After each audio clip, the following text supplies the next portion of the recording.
All right, what's up, guys? Welcome back to another episode of the Living the Dream podcast. Today on the show, we have Charles Cormier, who is the CEO at TopLeads. Charles, how you doing? I'm fine. I'm fasting, but still have energy and brains. There we go. How long have you been fasting for? 4 days. I'm doing it 5 days, so it's ending tomorrow. So that was quite a funny experiment. There we go. And is it a pure water fast? Yeah, I mean, pure water. I'm using a bunch of supplements, which I could dive into, but yeah, pure water. There we go. There we go. Well, tell us a little bit more about yourself, what you like to do for fun, and what TopLeads is. Well, crazy experiments like 5 days fast, recently completed an 80-kilometer ultra marathon, and I do all kinds of crazy stuff like that. I run TopLeads. It's my lab. It allows me to test a bunch of business ideas as I want to build the largest startup ecosystem in the world. And yeah, I love to have a good laugh and not give a crap. I'm in my wardrobe right now, wrote a post today about it, and love to educate and entertain. There we go. There we go. I love it. And so you love doing kind of extreme. I know, noticing your bio said like biohacking. So the fasting stuff, the ultra marathon, and then TopLeads is kind of a startup ecosystem you were talking about. Well, TopLeads is a cold email agency, but I found out that cold email was the greatest way to test a bunch of business ideas. So I can test a bunch of product ideas that I come up with, see if there's a product market fit, and I just invest more in these ideas that tend to work out. Cold email is offered to our clients as well. They pay us for that, obviously, as an agency. And I can also check the results that they have with their products. So that's what we do at TopLead. It's pretty fun. Love it. And tell us a bit more about your motivation. What really gets you up and keeps you going every day? Oof, good question. Well, when I started was money. Money is still part of the equation. Nowadays, I also am obsessed with growth. So personal growth, I use business as a train to achieve that. I also want to motivate some of my team, my clients as well. So I want to give back. As we could dive in the deep why as per why I want to give back, but it's just cool to see people grow and see them happy. Sometimes, it's not, always fun to be around me, but like people are always grateful at the end because I give them that tough love that allows them to grow. That's how I grew as an entrepreneur myself with my first few mentors. So my why, money, uh, time, and energy freedom. That's my big why. Mm, I gotcha. I gotcha. And before we move on to your dreams and goals, you kind of touched on them a little bit, but can you tell us a little bit more about cold email marketing and what some of the best practices are? Yeah, it's mostly four pillars. So the first one is research, so identifying your ideal customer persona. The second, by the way, once you identify that ICP, you can use a tool like Apollo.io, which I use to fetch the emails in these contacts. The second step is writing great copy. Writing great copy requires a lot of time, like practice, practice, practice. Cold email copywriting is a different style in itself. So it's like short emails, you want to get a reply. Third step is getting in the inbox. We connect SendGrids to Apollo, amongst other things. And there's a bunch of rules to not end up in the spam. And fourth step is A/B testing, analyzing the results, seeing what works, your open rates, your reply rates, your meetings rates, your conversion rate, and seeing what campaigns work and what campaigns don't work. So if you do all of these steps right, you should get a bunch of meetings. I get about 50, if not 100 meetings per week myself. So it's quite successful and can make you a very successful person. I love it. And 50 to 100 meetings off of how many emails sent, if you don't mind me asking? A lot. Minimum 15,000 a month. We so like one Apollo account will get you 3,000 contacts a month. We craft email sequences of 5 emails each. So that's 3,000 times 5, 50,000 emails at least. I gotcha. I gotcha. All righty. Thanks for that little window into the email marketing world. Now we're going to jump into your dreams and goals. So tell us about your vision for your life and your company. I know you already said build the largest startup ecosystem in the world, so you can expand on that, touch on some other things. I mean, I want to be the best at everything, literally. And I have like specific mental frameworks to get there. That's why I combine a lot of stuff, business with personal, 80 kilometers runs, Ironmans, Vipassana retreats. I do a bunch of things, and yeah, I want to crack a bunch of weird stuff. Like if you check my LinkedIn, you'll find out really like ambitious goals. Just building the largest startup ecosystem in the world, that is quite something right there. I mean, I'd be competing with Google, with Facebook. If you check my LinkedIn, for example, so, okay, in 2030, I want to achieve the $1 trillion mark. In 2035, I want to track happiness biologically in real time. In 2080, I want to make UBI a reality, so universal basic income. So I have a bunch of goals, but if we keep it really simple, my vision is already like the type of life that I'm living right now, which is to be free in terms of money, time, and energy. So I am free in all of these ways. I don't have much restraints, which means that I'm happy because my happiness is very much linked to my freedom. And I also want to expand that happiness. Obviously, my friends and my close ones get a taste of that first, but then, yeah, obviously my employees, my clients, and so forth, and then the rest of society. So that would be also my goal, so that we can all share that together, because a shared pleasure is the best form of pleasure, in my opinion. There we go. There we go. I love it. And so we got build the largest startup ecosystem in the world, be the best at literally everything, track happiness in real time, make universal basic income a reality. And there was one more that I missed. I mean, there's so much many. Reverse biological aging at 2045, Neuralinking man with machine 2050. But yeah, like these are all on my LinkedIn. They're super ambitious goals. I mean, being the best at everything. How weird is that? Hey, I love it. I love the energy. I love what you're going for and how big you think. What are the top 1 to 2 skills that you need to develop right now as a person to make the next step in all of these goals come to fruition? Well, I have developed already like at least 95%, if not 98% of the core skills I need to get there. I started out with sales, then leadership, decision making. I've worked that since forever. Basically, since I read a bunch of things, that's another one right there. An obsession with learning, with educating myself. The next skills would be quite niched. I'd say the game of finance and financial engineering is definitely a skill I'm acquiring on my day to day. Another one would be just to be a better scientist, to deploy better tests and to analyze the results better, so that I can constantly improve on my methodologies to find out, the best startup ideas and so forth. So these would be the two. I gotcha. I gotcha.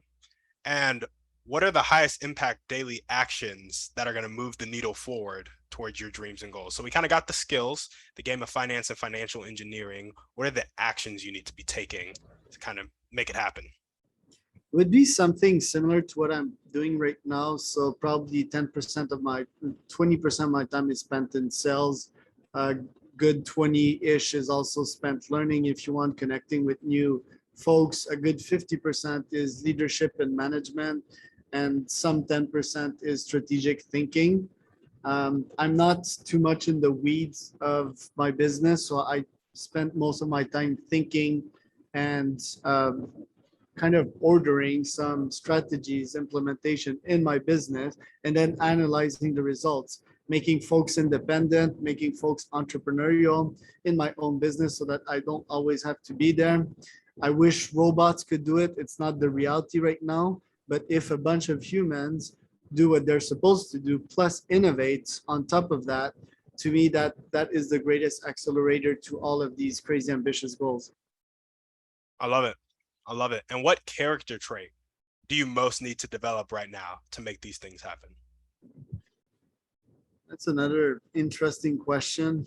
I think I already have most of these character traits, eccentricity. I mean, you cannot reach these super ambitious goals without being eccentric, which is also a synonym with being a contrarian. I would say being more of a technologist. I've always been a technologist, but I need to get deeper skills and character traits in loving and embracing technologies such as AIs, right, and so forth. I have so much faith in AI and its capability to increase 10 to 100x fold your productivity and to make any type of super ambitious goal happen quickly, like we've never seen it. So I'd say to be more of a technologist, a bit more, right? Gotcha. And so with AI, are you currently at the point where you can kind of develop it and understand it, and you just want to further that skill, or are you trying to develop that skill in the first place?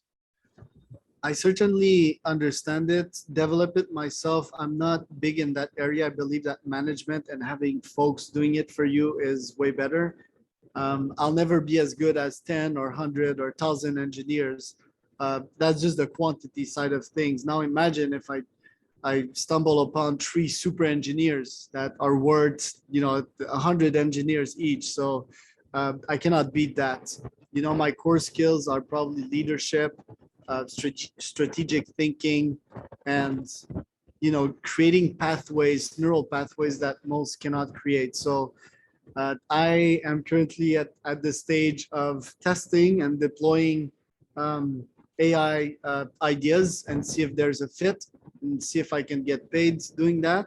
And if I spend a bit of my time doing these businesses, then I'll probably get smarter in AI, understand it better than most. I also deploy podcasts for everything I want to learn. So AI podcasts. I also deploy masterminds for anything I want to learn. So I'll deploy AI podcasts, AI mastermind, and yeah, that way I can get like smarter than most in that very area. Hopefully deploy interesting prototypes and maybe get an unfair advantage because even AI has its human limits. There we go. I love it. And if there were one or two people that you could meet right now, and this could be a specific person or a type of person, and they'd really help you take that next step towards these dreams and goals, who would they be? How would they help?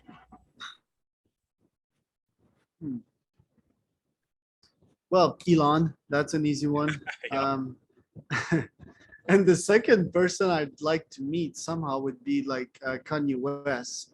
Um, he his crazy is genius at the same time, and yeah, I believe he has unique insights like this, and this is a controversial one, but I mean, not to reach my goals necessarily, but someone that I'd like to speak to like as of now, because ideas and psyches change almost every minute. So like right now, yeah, Kanye. I've listened to the Lex Friedman interview and it was kind of fascinating, although yeah, disturbing at the same time. Yeah. Yeah. I gotcha. I have not been up to date with some of Kanye's actions, but I know he did some crazy stuff that got him kicked out of a business deal or two. Yeah, many business deals. So Adidas and I forgot the other company, but yeah, like he's definitely not doing them any favors, and he lost his billionaire status because of it. But I mean, still a genius. Could have a humongous impact in multiple industries at the same time, and just a contrarian and just someone that doesn't give much craps about what people think, and I also respect that. But yeah, obviously a bunch of flaws like most genius. Yeah. Yeah. Absolutely. Well, now we're going to jump into our thriving three. And our first question is, what's your favorite book, movie, or podcast? Pick one. Podcast, My First Million, the best podcast ever, period, when it comes to startups. You also want books or you just want one answer? I want you to give us a book. Book. I've stopped reading books lately. I'm more into like diving into deep rabbit holes of Wikipedias. But one of my favorite book for people that are starting in the game of self-improvement, Tools of Titans by Tim Ferriss. That's a classic. Then you'll want to dive into Tribe of Mentors. I'm more of a generalist than a specialist, and that's also one of my mental framework for major success that is somewhat controversial, but getting a bit of everything and cross correlating these points afterwards to get more insights is one of my favorite things to do. And when you take the best of the world and you take insights from each of them, you can get pretty deep insights afterward trying to correlate all of that together. So these would be the two books by Mr. Tim Ferriss that I would recommend. There we go. There we go. And what's one way you like to take care of yourself? I take care of myself in so many ways. The greatest gift that I've given myself this year, I think, was this 5-day fast. My birthday's coming a couple of days, and wanted to give myself the greatest gift of all, which is health. After that, the greatest gift you can give to yourself is education, reading books on a daily basis, reading stuff on a daily basis. But yeah, if we continue in the realm of health, well, hot and cold therapy, cold baths, so stuff that make you uncomfortable, oddly enough, are the greatest way to self-care of yourself. The 80-kilometer ultra run that I did recently was not a physical gift, but was definitely a mindset gift. Made me stronger and better in so many other ways. And the greatest gift I give myself that most entrepreneurs don't give themselves is sleep. I sleep in the 2 digits on a daily basis. My brain thinks a lot, but like I rest a lot too. So I work very hard. When I work, I don't work as much more than most entrepreneurs. I do probably 40, if not 50 hours a week, but every hour that I put in is hardcore. I'm pretty hardcore individual for people that know me. So I give myself the gift of sleep every day. Dang, so you're sleeping 10 plus hours a day. Yeah, I mean, it's kind of a sensationalist way to say it, right? To remember it well, sleep at least 2 digits. But in reality, it's probably more like 9 hours 30 or something like that. But yeah, it's easy way to remember, and it puts my point on the map, right? 2 digits sleeping. Yeah. Yeah. No, I feel that. When did you start sleeping so much? Like, have you done that your whole life, or did you make a decision at some point in your life? No, I've tried like all the various sleep cycles you could try, and every biohacking experiment existing. Well, at least a scientific one. I don't go into woo-woo stuff, but I've tried. When I was in Hong Kong back in the days, I was sleeping probably 3 or 4 hours a night, and then I would take a nap later on. I've woke for at 5 a.m. for 5 years of my life in high school. It was almost some kind of prison there.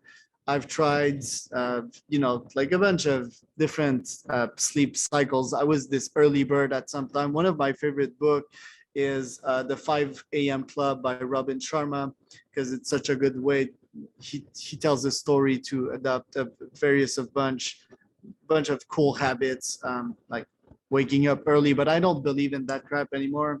And life is in season. So as more as you age, the less sleep your body will kind of need. That's also a scientific fact. So it might change in the future. And recently I was waking up at like 9:30 or 10.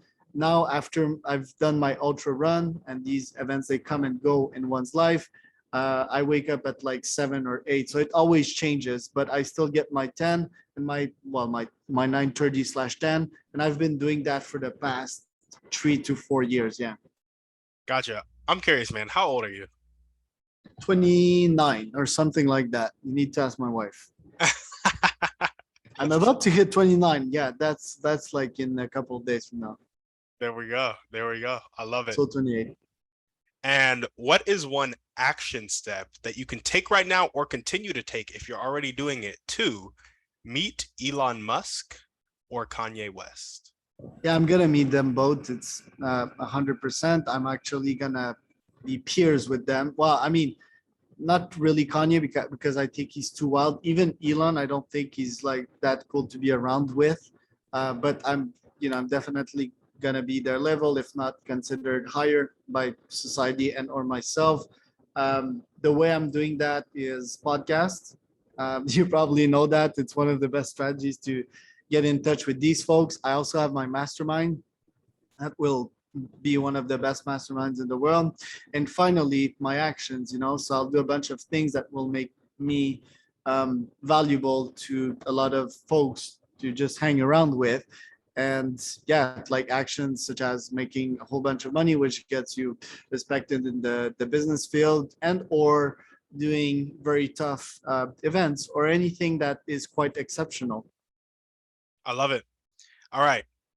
Usually don't ask people this question, but I am very curious about your answer. Take a 20, 21-year-old person right now. They're about to graduate college, about to go into the corporate world. What do you suggest they do to replicate your results in life? Because you got that financial freedom, that time freedom, that location freedom. You're just free as an individual. And so many people are seeking that, including myself right now. So what would you say to us? Subscribe to a marathon in 1 month from now. Then after that, subscribe to a half Ironman in 2 months, and after an Ironman, and so forth. Do tough things, it will strengthen your mind. Everything else will become easier. Or start a fast today, start a 5-day fast. And it will be extremely hard, but you will grow so much better. As a result, you will become more resilient.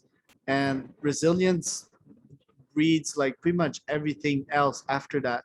Reading a book becomes easy.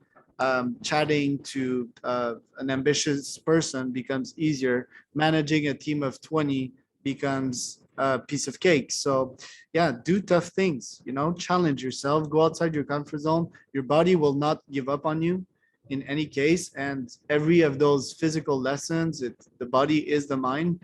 So it will be a new download for your brain. And that's probably one of the easiest way to become better, if I would have to give one advice. That's funny that you called it the easiest way to get better, because so many people be like, a marathon in a month? I've never run a day in my life. Yeah, you can do that though. Like you don't think you can, but you can. And if you want to start softer, that's okay too. Like 21 kilometer, that's the first one I ever did with my wife, and that was like 6 years ago. And it's been, like one of the time in which I had problems to walk the most days after finishing an event, oddly enough. Just to tell you how far I've started from. So yeah, like any tough thing you set your mind to, you can accomplish. Yeah, absolutely. I love it. And so you're really about not like skills and tactics, but more about getting your mind right such that all the developing the skills and learning the tactics just becomes easier in comparison to the things that you've done. I'm all about mind and tactics as an intellectual and a total nerd, but yeah, you asked me for one answer, so that's one. But check my LinkedIn. I think I dropped like one mental model per day. So obviously, I think it's one of the strongest. And if you ask me right now, this endurance thing, but yeah, like I'm a total nerd when it comes to these mental models. I could talk all day long about them. There we go. There we go. I love it. All right. We got our final series of questions now. What is one limiting belief that continues to pop up in your life, if any? I don't have those since quite a while. No, I can't think of any. Like, I've literally eliminated them all, and my brain is tired right now. Like, I'm 4 days on a fast, and I cannot think of any limiting belief. Maybe limiting actions, but I've called so many times like bullshit on myself, that I don't have much more of these left in my mind, or at least maybe my brain is unconsciously blocking any thoughts in my brain right now. So yeah, good job, brain. So you've trained yourself so much to call bullshit on your limiting beliefs that now you feel like it's more automatic and they just don't even come to mind. Yeah, it's 80-kilometer run, right? Like, and then I'm going for 160 and like all kinds of crazy shit. So I literally have no limits. Why wouldn't I be able to generate $1 trillion if I can do feats that were thought to be impossible by men. Like a bunch of everything is possible in this world, you know. Like in the laws of physics, there's not a law of physics that said you cannot do that. Even laws of physics are interpretable by our brain. They're made up by humans, and everything can be modified. There's three variables, especially in business. There's working long, hard, and smart, like Jeff says, you know. So long hours, smart. So strategically, I'm doubling down on that one, and yeah, hard. So it's like that's the intensity. Me, I don't work that long, but I work very hard and very smart. So yeah, that's my 2 cents. There we go. And what did you mean when you said limiting actions? Limiting actions can be like habits that I may have every day. Can be, for example, like is drinking caffeine good? Is that really good for me in the end? Is me fasting or doing OMAD good on a daily basis? So it's kind of imperfect because the body and the environment changes all the time. So you kind of need to adapt your actions and your strategy. And like I said, like at the beginning of this interview, I want to be a better scientist. So develop a better methodology to my experiments and analyze better the results and my actions. So I need to get better at this, analyzing the results and taking new actions to improve on myself. There we go. And we got one last question for you. And I want to frame this next question. So Alex Hormozy, you know who that is? Yeah, he's pretty good, but has pretty clickbaity YouTube headlines, and not sure if he's 100% honest. Fair, very fair. Alex Hormozy said that the difference between manipulation and help is intent. And I think his point was that you're influencing people in both situations, but manipulation is about getting somebody to do something that you want them to do, while help is understanding what they want and then helping them get there. Now, there's a common saying that you can lead a horse to water, but you can't make it drink. And I actually found out from a guest on the show, Dr. Alan Leica, that you can make a horse drink. You just have to salt its oats. Now, I want you to think of a person with a really fixed mindset, not willing to accept help, not willing to accept change, but they hate their life. How can we create an environment to salt their oats and help them make that change? Whew, that's a good one. Okay, first, some people like myself and probably yourself have enough of an open mind to accept advice, especially if it's good advice. The thing is that it's so hard to give good advice. So I would start by saying that people need to learn from a lot of different sources and improve their mental learning algorithm and their truth algorithm. So what is the truth for me? You know, so recently I posted this fasting post on LinkedIn, and someone asked me, why did you break your fast with sushis? Scientifically, sushis have a high glycemic index, but me, in my case, my gut takes sushis well. So it's to experiment stuff on yourself and see what works and doesn't work. So also there's multiple scientific studies that have proven that change can obviously be better influenced if you are that leader in your own change, and if you think this idea came from you. I have multiple ideas or business ideas on a daily basis, and my ego thinks it's myself that came up with these, but in reality I just read them in other books 60 days ago and I just forgot, you know.